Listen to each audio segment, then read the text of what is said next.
From the very start हमने MCU को एक इंस्पायरिंग और हीरोइक दुनिया की तरह देखा है। लेकिन क्या हो अगर हमसे शुरुआत से ही कुछ बहुत बड़ा छुपाया गया हो? वट इफ मार्वल यूनिवर्स में कुछ ऐसा हुआ था जो हम सब ने अपनी आंखों से देखा पर समझ नहीं पाए। एमसीयू का सबसे बड़ा हीरो जो हमेशा सच्चाई के लिए खड़ा रहा एंड आखिरी सांस तक लड़ा। इन्फिनिटी सागा के एक मोमेंट में वो मर चुका था और हमें पता भी नहीं चला। नहीं, मैं कोई सिंबॉलिक बात नहीं कर रहा, ना कोई फिलोसफी समझा रहा हूँ। मैं बात कर रहा हूँ एक रियल मौत की, और किसी और इंसान की नहीं बल्कि स्टीव रोजर्स की। वो हीरो जो एमसीयू की बैकबोन और अवेंजर्स का मोरल कॉम्पस था, जो अपनी टूटी हुई शील्ड के साथ भी थैनोस के सामने खड़ा रहा। सो ये थ्योरी जिस पर हम बात करने वाले हैं, इसके अकॉर्डिंग इन्फिनिटी वॉर के एंड में वकांडा की उस भयानक लड़ाई में स्टीव रोजर्स की मौत हो गई थी और टाइम स्टोन की मदद से उसे चुपचाप दोबारा जिंदा किया गया। एंड मार्वल ने ये हमें कभी बताया ही नहीं। So hey guys, welcome back to our channel. And आज हम बात करने जा रहे हैं एक ऐसी थ्योरी की जो एमसीयू की पूरी अंडरस्टैंडिंग को हिला सकती है। एक ऐसी पॉसिबिलिटी जिसे मार्वल ने कभी ओपनली शो नहीं किया, लेकिन बहुत से सटल हिंट्स छोड़े हैं। सो वीडियो के अंत तक बने रहना क्योंकि this is going to be very interesting. Oh, Rosie, I love this boy. और हाँ, प्लीज़ मेरी आपसे ये रिक्वेस्ट है कि चैनल को सब्सक्राइब ज़रूर करें क्योंकि इससे ही आपको मिलेंगी ऐसी ही ढेर सारी इंटरेस्टिंग वीडियोस। वेल, मेरा नाम है मिस्ट्री और आप देख रहे हैं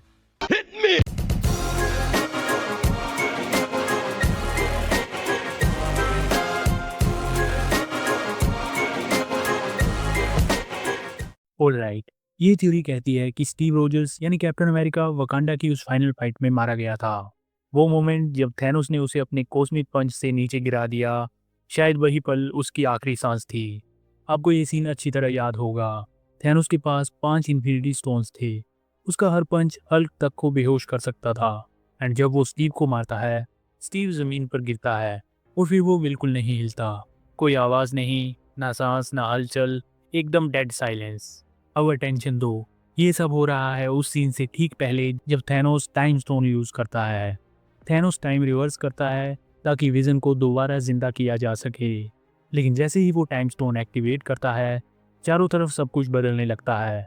ब्लैक विडो अब रबल में नहीं फंसी, हल्क बस्टर यानी ब्रूस अब पत्थर के नीचे नहीं दबा हुआ है। एंड स्टीव की बात करें तो नाउ स्टीव रोजर्स खड़ा है, बिल्कुल ठीक, एंड कोई सीरियस चोट नहीं दिख रही। No signs that he was just punched by a cosmic titan. I know अब कुछ लोग कहेंगे कि अरे उसके चेहरे पर मार्क तो था, लेकिन अगर ध्यान से देखें तो ये मार्क पंच से भी पहले मौजूद था। तो असली सवाल ये है कि जब थैनोस टाइम स्टोन यूज करता है तब स्टीव सडनली कैसे ठीक हो जाता है? उसकी इंजरीज कहाँ गई? क्या ये बस एक कोइंसिडेंस था या टाइम स्टोन ने विजन के अलावा भी कुछ किया? क्या टाइम स्टोन ने पूरे सीन को रिवर्स किया जिसमें स्टीव रोजर्स भी शामिल था? और क्या उन कुछ सेकंड्स में स्टीव दोबारा जिंदा हुआ, कोई मैजिक नहीं बल्कि टाइम स्टोन की रियल पावर से? चलिए अब इस थ्योरी के और भी साइंस को एक्सप्लोर करते हैं।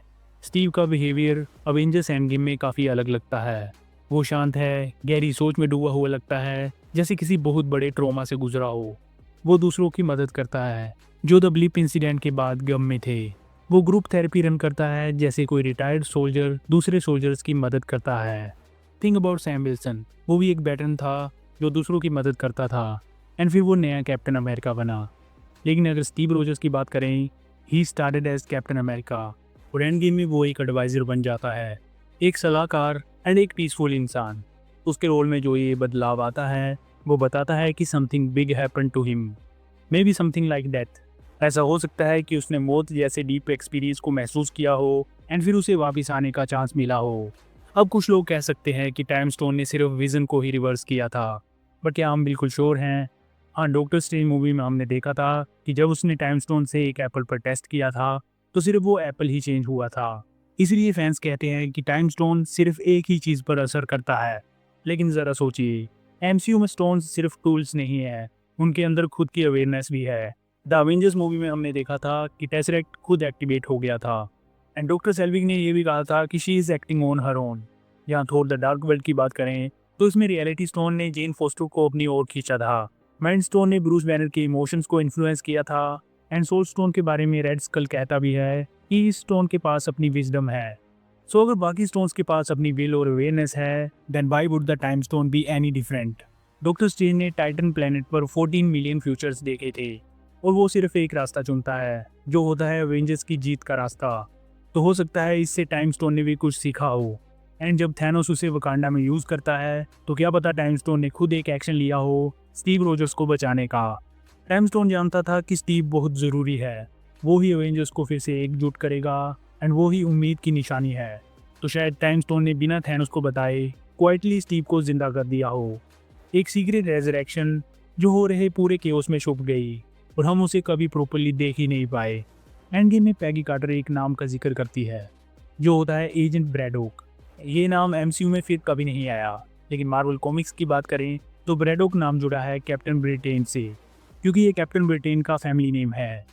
नथिंग अबाउट दिस, जब स्टीव टाइम ट्रेवल करके पैगी के पास जाता है तो क्या वो एजेंट ब्रैडोक बन जाता है, या स्टीव और पैगी इंग्लैंड में बस गए थे, एक सिंपल लाइफ जीने लगे, एक फैमिली बनाई, वो शायद उनका पोता या पड़पोता बन जाए कैप्टन ब्रिटेन। आई थिंक ये एक परफेक्ट सर्कल होगा जहाँ पहले स्टीव की मौत होती है, टाइम स्टोन से वो दोबारा जिंदा होता है, उसे सेकंड चांस मिलता है और उसकी लेगेसी जारी रहती है एक नए हीरो के रूप में। एंड इस थ्योरी से मार्वल एमसीयू में कैप्टन ब्रिटेन को भी इंट्रोड्यूस कर सकता है। ऐसा नहीं है कि ये थ्योरी पॉसिबल नहीं है, अगर मार्वल चाहे तो ऐसा हो सकता है। मार्वल कभी भी इसे एमसीयू में यूज़ कर सकता है। So according to this theory, time stone ने सिर्फ विजन को नहीं बचाया था, उसने शायद उम्मीद को भी जिंदा किया। उसने स्टीव को वापस लाया एंड शायद यही पल स्टीव की सोल को हमेशा के लिए बदल गया। So what do you think, क्या स्टीव रोजर्स वकांडा में सच में मर गया था, और क्या टाइम स्टोन ने उसे सीक्रेटली जिंदा किया? Let me know in the comments. So that's it. जाते जाते वीडियो को लाइक कर दो, एंड अकेले मज़े लेना काफ़ी गलत बात है, इसलिए इस वीडियो को अपने दोस्तों को भी शेयर कर देना। नो वे होम कैन में हमने वैनम सिम्बियोट का जो स्मॉल पीस देखा था, क्या वो स्पाइडरमैन ब्रांड न्यू डे में हल्क से बॉन्ड होने वाला है, इस भी मैंने इस वीडियो में ब्रीफली बात की है, तो इसे भी एक बार ज़रूर चेक कर लेना। एंड ऐसे ही मूवी अपडेट्स और सुपर हीरो न्यूज़ के लिए please make sure to subscribe my channel. See you in the next one.